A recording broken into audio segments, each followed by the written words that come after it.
Herkese selamlar, ben Çiğdem Adan. Bugün sizlerle İstanbul-Londra arasında yaptığım dizinin sonuncusunu paylaşmak istiyorum. İstanbul'da 3 gün geçirdikten sonra bu diziye başlamıştım. Yemek yaptım, sağlık yaptım. Bir de işte bu iki tarafta yaşayacağınız yollardaki, sokaklardaki düzen, karmaşa falan gibi bir şey paylaştım. Bu sonuncusu olacak bu dizinin. İstanbul'a tekrar bir ay sonra geleceğim.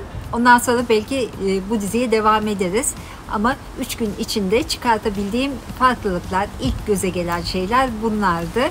Bunu ben aslında senelerdir tavsiye isteyenlere gelip de, çünkü çok sıkılan arkadaşlarımız var. Buraya gelip de zannetmeyin ki herkes güllük gülistanlık hemen her şeye alışıyor, adapte oluyor. Öyle bir şey mümkün değil. Bu böyle sohbet videosu, yani hem başıma gelen olaydan esinlendim, sohbet videosu.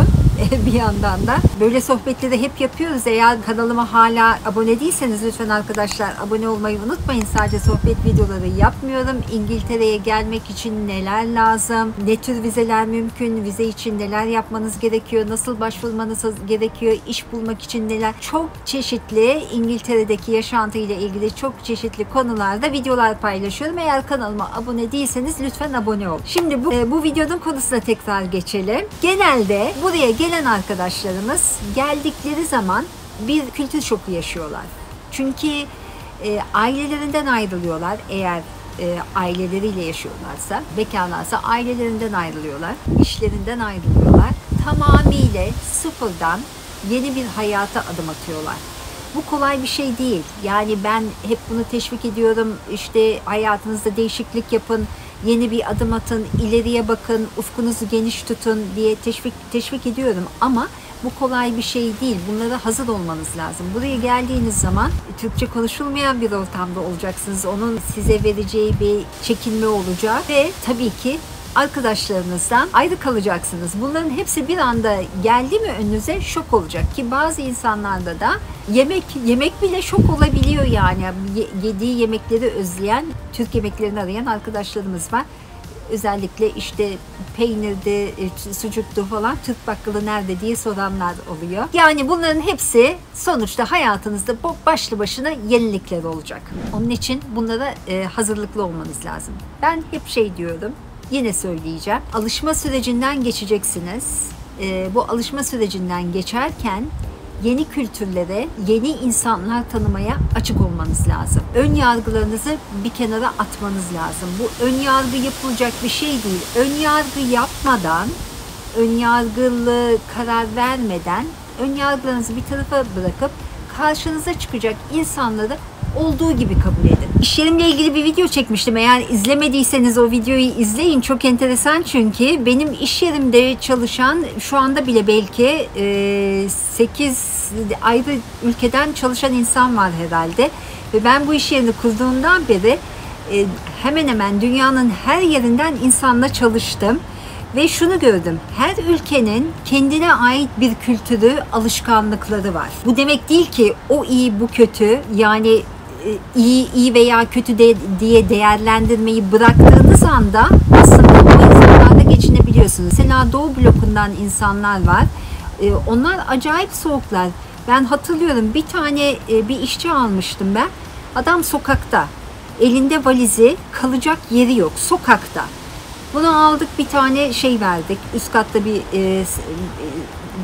studio flat bir şeyimiz vardı, yerimiz vardı.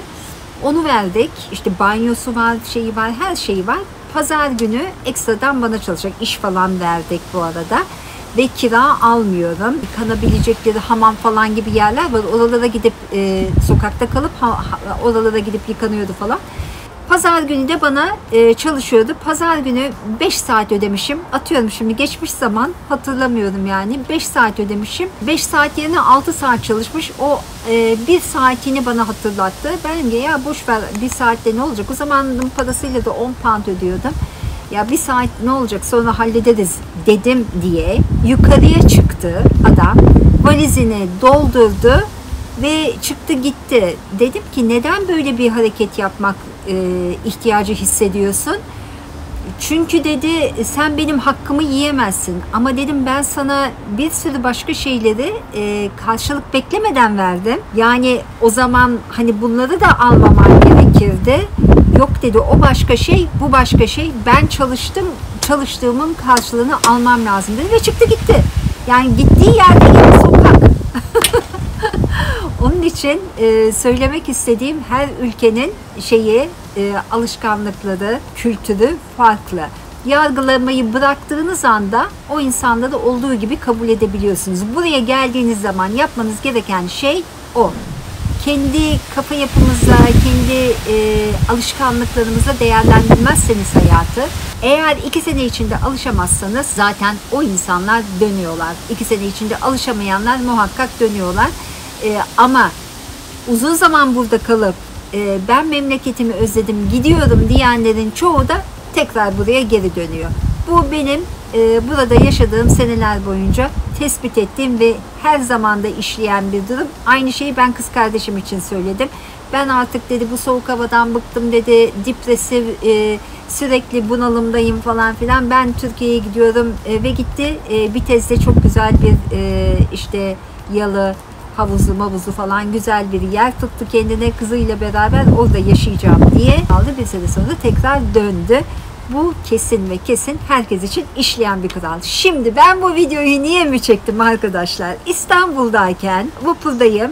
Kapalı Çarşı'ya gitmiştim. İşte baharatlar falan filan aldım. Şimdi vapura bindim dönüşte. Eminönü'nden Kadıköy'e geçeceğim. Vapura bindim. Havaalanına yetişmem lazım ve evraklarım da tam değil. Çünkü PCR testi falan filan yapıyorlar ya, istiyorlar uçak için. Onlar da tam değil. Onları falan da yapmak istiyorum. Onun için erken gitmem lazım. Neyse kanter içinde vapura geldim. Eşyalarımı bıraktım. Bir yandan da video çekmek istiyorum. Birazcık güzel manzara, boğaz manzara, deniz manzarası, işte vapurdan bir şeyler. Öyle bir şeyler de çekmek istiyorum. Ama kollarım dolu. Onları arka tarafta baktım, vapurun açık kısmına, birinci katta açık kısmına bir koltuğa bıraktım onları. Ve karşıda oturan arkadaşa dedim ki eşyalarıma biraz bakar mısınız? Çay alıp geleceğim dedim. İşte şimdi o hikayeyi izleyeceksiniz ve ondan sonra tekrar konuşacağım sizle. Bu ülkenin özelliklerinden bir tanesi ki bu videomuzun da konusu, vapurda karşıya geçerken bir arkadaşla tanıştım. Merhabalar. Merhaba. Kanal 365 değil mi? Sokak 365. Sokak 365. Evet. Pardon. Sohbete başladık. Bu ülkenin en büyük özelliği nedir diye. İsminiz ne? İsmim Kenan benim. Sokak 365 diye bir YouTube kanalım vardı. Hızlı başladı, hızlı bitti. Çünkü çok zaman alıyor. Şimdi size de zaten onu konuşmuştuk. Yani emek vermek lazım, zaman harcamak lazım gibi bir sürü şeyler. Şimdi siz de yurt dışında yaşıyorsunuz. Ben de yılın belli dönemlerinde yurt dışında yaşıyorum. Ama ülkemizin en güzel tarafı, işte sizinle nasıl tanıştığımı anlatayım. Bir çay alacaktınız. Evet. Çantama bakar mısınız? Ben bir çay almak istiyorum dediniz. Ve gittiniz. İşte en büyük özellik bu. Evet. Güvenebiliyorsunuz insanımıza. Yani bu demek değil tabii, yurt dışında insanlara güvenilmiyor ya da. Ama bu kültür yok. Beraber bir çay, bir kahve içebiliyoruz. Sohbet edebiliyoruz. Ama tabii eksiğimiz de var. Ben de sizin gibi bir tarih aşığıyım mesela. Tarihi doku. Yani ona dokunulmasın. Şimdi mesela Kız Kulesi'nin yanına geçiyoruz. Birçok kez restore edilmiş. Ama tabii restore edilsin, aynı kalsın. Bundan yanayız. Tarih seviyoruz. Sizlere teşekkür ediyoruz. Ülkemizi tanıtıyorsunuz tekrar. Çok teşekkür ediyoruz. Bizim konuşmamız zaten öyle gelişti. Çantama bakar mısınız dedim ve hay dedi. Hakikaten yurt dışında kimse sizin çantanıza bakmaz. Ve oradan tarih konuştuk. Aradaki farklardan falan öyle tanıştık kendisiyle. Teşekkür ediyorum size. Rica ediyorum. Size başarılar diliyorum. Çok Devamınız için. Şimdi böyle durumlar acaba İngiltere'de olur mu? İngiltere'de suç oranları nedir diye sordular. İngiltere, özellikle Londra'da suç oranları İstanbul'dan daha fazlaymış. Peki buna çok şaşırdım mı? Çok şaşırmadım. Neden diyeceksiniz? Çok şaşırmadım çünkü Londra'da yaşayan yerli vatandaş İngiliz sayısı dışarıdan gelenlerden çok az. Yani yabancılar çok fazla. Yabancı nüfusun çok yüksek olması, özellikle de yerleşmeye gelmiş yabancı nüfusun çok yüksek olması suç oranlarının tırmanışa geçmesinde büyük rol oynadı diye düşünüyorum. Mina Urgan, yazar Mina Urgan vardı. Bir Dinozorun Anıları diye bir kitabını okumuştum. seneler önce aklımda hep kalan galiba 1980'li yıllarda Haringey'de insanlar birbirlerine günaydın nasılsınız diyerek yürürlermiş ve çok güvenilir bir yermiş. Benim gözlemlediğim de öyleydi zaten. Bu kadar fazla suç şeyi, yani insanlar birbirlerinden bu kadar fazla sakınarak yaşamazlardı. Londra dışına çıktığınız zaman yine aynı şey var. İnsanlar birbirlerine yolda yürürken günaydın nasılsınız diye selam vererek yaşıyorlar. Ama Londra çok kalabalık ve de yabancı nüfusu çok olduğu için tabii ki insanlar biraz daha temkinli birbirlerine karşı. Böyle bir şey olur mu diye aslında çok istedim, dışarıya çıkayım birilerine sorayım. Daha geçen gün yaptım. Videosunu çekemedim ama geçen gün birisine söyledim. Şöyle hemen şey yapabilir miyim diye. Yapabilirsiniz. Burada yerleşik olduğunu bildiğiniz, yani gidip de şehrin merkezinde kalmış, şeyde olduğu gibi, Eminönü Kadıköy vapurunda olduğu gibi, yani vapurda söyleyebiliyorsunuz da kalabalık Eminönü'nde herhangi bir yerde valizinizi bırakıp da işte bakar mısın diyemezsiniz. Aynı şey burada da geçerli. Ama şunu mesela bekleyin. Bizim ilk burada iş yaptığım dönemlerde, kardeşimin de bununla ilgili bir anısı var, benim de var. İlk işimi kurduğum zaman dağıtım yapıyordum. Arabamın arkasında numunelerle işte 5 saatlik yola gidiyorum mesela. Gidiyorum, adamların kapısını çalıyorum. Bana bir bardak su ister misin diye sormuyorum. Bir bardak kahve içer misin diye sormuyorum.